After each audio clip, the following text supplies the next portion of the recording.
Assalamualaikum warahmatullahi wabarakatuh. Selamat malam rekan-rekan. Apa kabar hari ini? Kembali lagi kita berjumpa. Silakan perkenalkan diri rekan-rekan. Asal rekan-rekan dari mana? Kalau yang ada dari Kalimantan, silakan dari Kalimantannya daerah mana, Sumateranya daerah mana, kemudian Sulawesinya daerah mana. Silakan rekan-rekan memberi kabar posisi rekan-rekan saat ini sedang berada di mana. Hari ini kita akan membahas namanya habit atau memang pola pikir yang dimiliki oleh orang-orang yang berhasil dan pola pikir yang dimiliki oleh orang-orang biasa.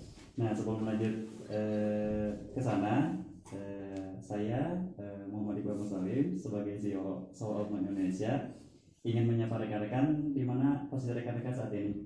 Silakan boleh menginformasikan posisi rekan-rekan saat ini berada di mana. Oke, sambil saya lanjut, ini beberapa hal yang sangat krusial ketika menyangkut dengan pemikiran atau mindsetting. Nah, mindsetting itu adalah software yang kita gunakan, software yang kita pakai untuk menjalani hidup.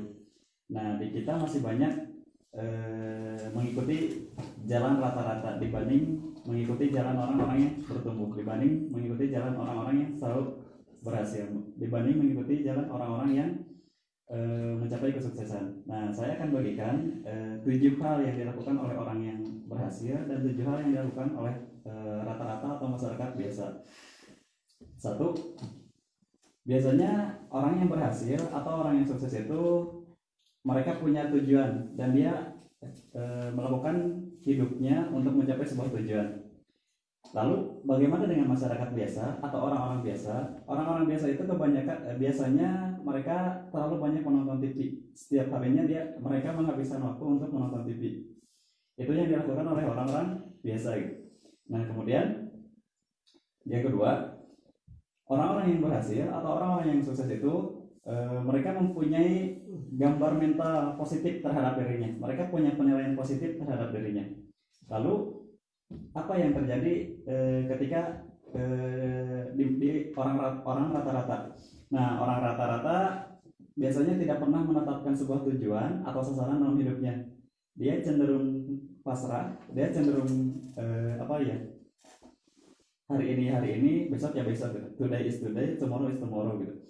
Nah, kalau misal orang yang berhasil itu mereka selalu punya progres dan mereka selalu menetapkan sasaran hidupnya. Hari ini saya harus jadi lebih baik, besok saya lebih baik dari hari ini gitu. Kemudian yang ketiga, orang yang sukses, orang yang berhasil, mereka biasanya istilahnya memahami rintangan. Mereka menghitung segala sesuatunya berdasarkan resiko dan mereka selalu istilahnya menghadapi sebuah rintangan, menghadapi sebuah tantangan gitu. Sedangkan kalau orang rata-rata atau orang biasa-biasa kebanyakan di luar sana itu lebih suka mengkritik, lebih suka menghujat, lebih suka menjatuhkan, lebih suka merendahkan gitu. Mereka berbicara tanpa menghadirkan sebuah solusi. Mereka berbicara hanya sebatas bentuk komplain gitu. Jadi hari-hari mereka dihabiskan untuk komplain tanpa masalah intinya tidak pernah diselesaikan gitu. Kemudian orang-orang yang keempat, orang-orang yang berhasil, orang-orang yang sukses itu biasanya membersihkan pikiran hati mereka tentang keraguan diri. Jadi apapun yang membuat mereka tidak percaya diri, apapun yang membuat mereka ragu, apapun yang membuat mereka kehilangan kepercayaan diri, itu selalu dimusnahkan. Mereka selalu memotivasi dirinya dengan kata-kata positif. Mereka selalu memotivasi dirinya dengan hal-hal yang baik. Misal, saya pasti bisa, saya pasti mampu, dan tidak ada hal yang tidak mungkin. Jadi orang-orang yang selalu jadi gagal berpola, sukses pun berpola gitu. Itu kurang lebih gambaran kenapa orang-orang yang berhasil itu selalu lebih sedikit dibanding orang-orang yang tidak pernah berhasil gitu. Dan semakin orang akan mencapai sebuah keberhasilan, biasanya mereka akan melalui jalan yang sepi menuju kesuksesan.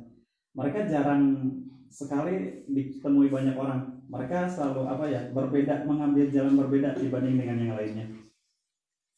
Nah, selanjutnya kelima, orang yang punya pola atau pemikiran mindsetting berhasil atau sukses itu mereka selalu merangkul tantangan. Apapun challenge-nya, apapun tantangannya, itu akan selalu dikerjakan, akan selalu dilakukan. Sedangkan kalau orang biasa-biasa, orang kebanyakan di luar sana, mereka justru memiliki kecenderungan takut berubah, takut akan perubahan gitu. Jadi mereka cenderung berada di zona nyaman. Mereka terus menerus ya yang penting bisa makan udah cukup. Padahal di zaman seperti sekarang ini kita mengalami sebuah perubahan yang sangat cepat. Kita mengalami sebuah tantangan yang multidimensi gitu. Kalau misalnya kita tidak cepat beradaptasi, kita akan dilindas oleh peradaban atau memang kita jadi korban sebuah peradaban gitu. Pilihannya ada di rekan-rekan. Rekan-rekan mau ikut tetap mengikuti peradaban dengan beradaptasi atau rekan-rekan justru dilindas dengan peradaban gitu ya. Kemudian selanjutnya, orang yang punya kepribadian atau mindsetting berhasil itu biasanya akan selalu tetap di jalur. Dia punya pendirian, dia punya prinsip, dan apapun yang dikatakan orang tentang dirinya, dia tetap teguh memegang prinsip hidupnya, memegang pendiriannya gitu. Dia selalu pegang prinsip hidupnya menjadi sebuah falsafah yang memang menjadi integritasnya dia, menjadi pegangan hidup dia gitu. Orang-orang yang seperti itu biasanya akan tetap selalu di jalur. Dia tidak tergoyahkan dengan omongan-omongan yang istilahnya menjatuhkan, merendahkan. Dia tetap mempercayai bahwa prinsip hidupnya dia akan berhasil, dia akan sukses gitu. Nah, sedangkan kalau orang rata-rata, kebanyakan dari kita itu biasanya justru malah menyimpan dendam, justru kebanyakan menyimpan iri, justru menyimpan dengki. Itulah kenapa pola masyarakat Indonesia itu sekarang ini adalah senang melihat orang susah, tidak senang melihat orang bahagia gitu. Nah, mulai sekarang untuk merubah sifat itu kita patut berbahagia ketika orang lain senang gitu. Karena ketika orang lain senang, kita pun akan memperoleh manfaat dari mereka. Begitupun ketika kita memperoleh kesenangan, kita mau berbagi kesenangan dengan orang yang belum seberuntung kita gitu. Itu akan membuat gap antara kaya miskin semakin dekat kembali, bukan malah menjauh gitu. Kalau sekarang jujur dengan apa yang saya lihat, dengan pengalaman yang saya alami, kaya dan miskin itu seolah berjarak gitu. Kaya ya kaya, miskinnya miskin. Nah, di Soul of Money Indonesia kami ingin istilahnya perbedaan antara kaya dan miskin itu dieratkan. Istilahnya apapun latar belakang Anda, apapun background materi Anda, pada akhirnya kita setara kok di hadapan Tuhan. Kalau misal kita masih bersikukuh, oh saya kaya, saya harus dihormati, bukan seperti itu. Tapi memang ketika pengen visi Indonesia maju, visi Indonesia jenis itu terlaksana, kita harus mulai memiliki kesadaran bahwa yang mulia atau yang tinggi di hadapan Tuhan itu hanya orang-orang yang bertakwa. Nah, soal materi apapun itu hanya sebatas titipan. Tuhan akan ambil kapanpun dan dimanapun gitu. Jadi tidak menjamin sekarang rekan-rekan kaya sampai 100 tahun ke depan bakal kaya terus, tidak menjamin gitu. Akan ada saatnya memang ketika kekayaan itu tidak menjadi sebuah manfaat bagi orang lain, Tuhan akan cabut dan diberikan ke orang yang lebih pantas untuk menerimanya. Karena Tuhan pun istilahnya akan memberikan kepada orang-orang yang memang punya misi besar, punya tujuan besar untuk menolong orang banyak, dibanding rekan-rekan punya kekayaan tapi hanya untuk memuaskan diri sendiri, untuk menimbulkan kecemburuan sosial, untuk istilahnya orang yang kita mungkin sering pamer makan di restoran, pamer mobil-mobil mewah gitu. Sedangkan masih ada rakyat kita sendiri atau memang bangsa kita sendiri, penduduk warga kita sendiri yang masih ngemis-ngemis minta makanan. Masih ada yang istilahnya belum makan, masih ada yang kelaparan. Jadi gap antara kaya miskin itu di Soul of Money Indonesia pengen dilebur supaya jadi satu, supaya jadi kita menjadi manusia yang punya rasa iba, rasa kepedulian terhadap sesama, bukan malah menindas satu sama lain, bukan malah tertawa di atas penderitaan orang lain, bukan malah hura-hura di atas penderitaan orang lain. Kita pengen kalau memang kita bisa bahagia, kita pengen share kebahagiaan itu sama orang yang memang patut bahagia, gitu ya. Kemudian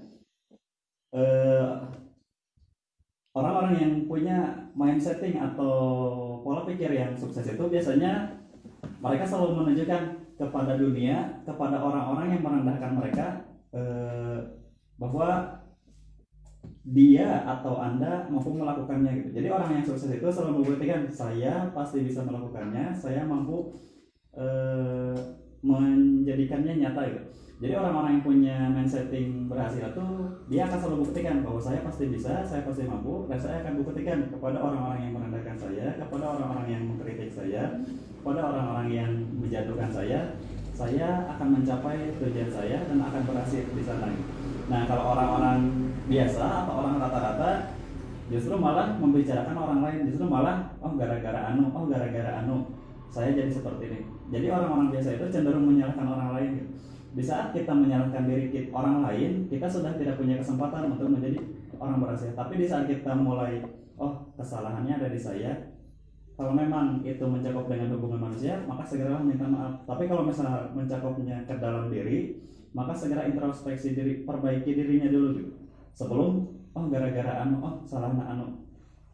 Saya tahu dan saya perhatikan memang Indonesia saat ini bisa dibilang pemerintahnya tidak pro kepada rakyat. Ya, saya tahu gitu. Tapi kalau misalnya kita terus bergantung ke pemerintah tanpa kita ada istilahnya menyempurnakan apa yang sudah dilakukan pemerintah, atau istilahnya pemerintah tidak bisa melakukan, ini saatnya kita menambal kekurangan atau kesalahan yang dilakukan pemerintah. Jadi kita jangan seperti warga negara yang pasif hanya mengandalkan keputusan pemerintah saja tanpa kita mau memperbaiki gitu. Nah, saat di Soul of Mind Indonesia kita pengen rekan-rekan berperan aktif bahwa keputusan pemerintah itu tidak sepenuhnya sempurna gitu, karena dia manusia, kita pun manusia. Nah, ketidaksempurnaan yang diciptakan oleh pemerintah dan kegaduhan yang diciptakan pemerintah itu kita redam sama-sama dengan aksi lokal. Kalau misalnya rekan-rekan tinggal di desa, maka buatlah sebuah kerukunan di desa, buatlah sebuah persatuan di desa agar masyarakatnya tetap kokoh, tetap toleran, tetap istilahnya menjunjung pluralisme perbedaan, tidak mudah diadu domba gitu. Kalau misalnya tinggal di kecamatan, buat kerukunan kecamatan. Kalau memang tinggalnya di kabupaten atau kota, buat kerukunan di kabupaten atau kota. Berikutnya sampai nasional pun kita punya visi untuk buat memang kerukunan atas dasar memang saling percaya satu sama lain, bukan malah istilahnya jatuh menjatuhkan dan saling manfaat memanfaatkan gitu ya. Dan yang terakhir, biasanya orang-orang yang rata-rata itu selalu berpikir saya tahu semuanya, atau udah berpikir tahu segalanya, padahal orang yang punya pemikiran atau mindsetting berhasil itu biasanya saya harus tetap belajar, saya harus tetap memperbaiki diri. Dia selalu mengimprove bahwa saya belum tahu segala-galanya, saya harus tetap belajar, saya harus tetap membuat diri saya berkembang, saya harus terus membuat diri saya bertumbuh gitu. Nah, kalau orang rata-rata, orang biasa itu selalu merasa tahu segalanya gitu, dan cenderung meremehkan orang yang istilahnya memberikan dia pengetahuan, memberikan dia pemahaman, memberikan dia petunjuk gitu. Karena dia udah merasa saya udah tahu segalanya gitu. Jadi ketika kita udah merasa tahu segalanya, ketika kita udah merasa paling bisa di antara orang lain, itu cenderung timbulnya sifat angkuh, timbulnya sifat sombong gitu. Tapi ketika kita merasa kita bukan tidak tahu segala-galanya, yang timbul malah sikap rendah hati, kita lebih cenderung bisa memahami orang lain, bisa mengerti orang lain gitu. Nah, yang terakhir, orang-orang rata-rata itu biasanya menyalahkan orang lain atas kegagalan mereka. Padahal kalau misal ditilik lebih jauh, justru kegagalan itu tidak jauh biasanya dari apa yang kita putuskan gitu. Jadi kegagalan itu tidak melulu salah orang lain, barangkali memang ada di diri kita. Coba periksa dulu, coba scanning dulu, apakah benar murni kesalahan orang lain atau memang ada di diri kita. Nah, ketika memang kegagalan itu ada dalam diri kita, coba rekan-rekan akui bahwa memang, oh, memang salahnya ada di diri saya. Kalau memang sudah diakui, nah baru di sana timbul kesadaran, oh, bagaimana untuk memperbaikinya. Sekarang udah banyak multi platform, udah banyak media, rekan-rekan bisa manfaatkan untuk mengimprove bahwa, oh, saya bisa, ternyata ketika saya melakukan sebuah kegagalan, ketika saya melakukan sebuah kesalahan, itu masih bisa diperbaiki. Selama saya masih dikasih kesempatan hidup, berarti kesempatan rekan-rekan untuk memperbaiki diri itu masih mungkin. Nah, kalau misalnya rekan-rekan terus menyalahkan, itu tidak kunjung ada untuk memperbaiki diri, tapi malah rekan-rekan itu cenderung hidup dalam penyesalan, cenderung dalam hidup menyalahkan orang lain gitu ya. Nah, berbeda dengan orang-orang yang berhasil sama orang-orang yang sukses itu, mereka justru sebelum tunjuk tangan, mereka itu istilahnya apa ya, mengaudit diri mereka sendiri. Mereka cenderung mengkritik diri mereka sendiri gitu. Sampai akhirnya timbul, oh, kekurangan saya di sini, saya akan perbaiki dalam 1 minggu ke depan, 2 minggu ke depan, atau beberapa bulan ke depan gitu. Jadi tidak aneh kenapa orang-orang yang berhasil itu terus bertumbuh, sedangkan orang yang rata-rata justru malah semakin di bawah gitu. Jadi perbedaan orang yang sukses itu seperti ada di atas gunung, tapi orang rata-rata itu seperti rumput di bawah gunung gitu. Jadi kelasnya atau secara derajat pun itu berbeda gitu. Riuh-riuhnya rumput ya tetap ada di bawah gitu. Tapi kalau yang udah berhasil pada sukses, biasanya mereka tetap ada di on the top gitu, dan mereka udah melakukannya dengan memakan waktu gitu. Jadi yang namanya sukses pun tetap butuh proses gitu. Kalau misal ada orang menyajikan sukses satu malam, itu fake ya, itu bohong ya. Tetap pada akhirnya mah itu akan tetap memakan waktu, itu akan tetap memakan sebuah proses gitu. Untuk berhasil itu tidak bisa dilakukan dalam waktu istilahnya langsung satu malam, gitu langsung berubah 180 derajat gitu. Itu tetap it takes time gitu. Itu butuh kesabaran, butuh keikhlasan, butuh perjuangan, butuh usaha gitu. Tetap ada rentang waktu yang harus kita lewati supaya kita ketika mencapai keberhasilan, ketika mencapai sebuah pencapaian yang tinggi, kita memang sudah pantas untuk menerimanya. Kalau memang kita masih ada di bawah, ya udah improve dulu kualitas diri kita, improve dulu kapasitas diri kita. Kalau memang adik-adik sudah mampu, kalau memang rekan-rekan sudah mampu, nilai berapapun itu akan keluar gitu. Jadi ketika memang orang dibayar 1 miliar, itu karena memang dia udah layak dibayar seperti itu. Orang dibayar 1 triliun, itu karena memang dia sudah memantaskan diri untuk dibayar 1 triliun gitu. Jadi yang namanya materi itu, yang namanya komersil itu akan pantas ketika memang kita sudah memantaskan diri gitu. Tapi kalau memang kita tidak pernah memantaskan diri dan merasa sudah cukup belajar, ya kita akan tetap jadi seperti biasa-biasa saja, dikasih upah sesuai per gaji saja gitu. Dikasih upah sesuai kebijakan yang ditentukan oleh pemerintah. Tapi ketika kita terus mengimprove, ketika kita terus memperbaiki diri, itu akan beda hasilnya dibanding orang rata-rata gitu ya. Nah, itu yang ingin saya sampaikan di malam hari ini. Terima kasih atas segala perhatiannya. Kalau misalnya rekan-rekan ingin bertanya atau berkomunikasi, silakan rekan-rekan menghubungi atau bisa klik di Instagram So of Mind Indonesia. Dan di sana udah ada survei bakat. Nah, itu untuk mengencourage bahwa rekan-rekan itu makhluk multiple intelligence, artinya punya 8 kecerdasan. Nah, dengan rekan-rekan mengikuti survei bakat, itu akan ketahuan spesifik bakat utamanya rekan-rekan itu ada di mana dan spesifik bakat pendukungnya ada di mana. Nah, supaya tingkat keberhasilannya tinggi atau rekan-rekan mudah untuk mencapai sebuah tujuan, fokuskan di bakat utamanya gitu. Nanti silakan menghubungi layanan bantuan kami di WhatsApp, itu akan kami proses. Nah, itu saja yang bisa saya sampaikan. Terima kasih atas segala perhatiannya.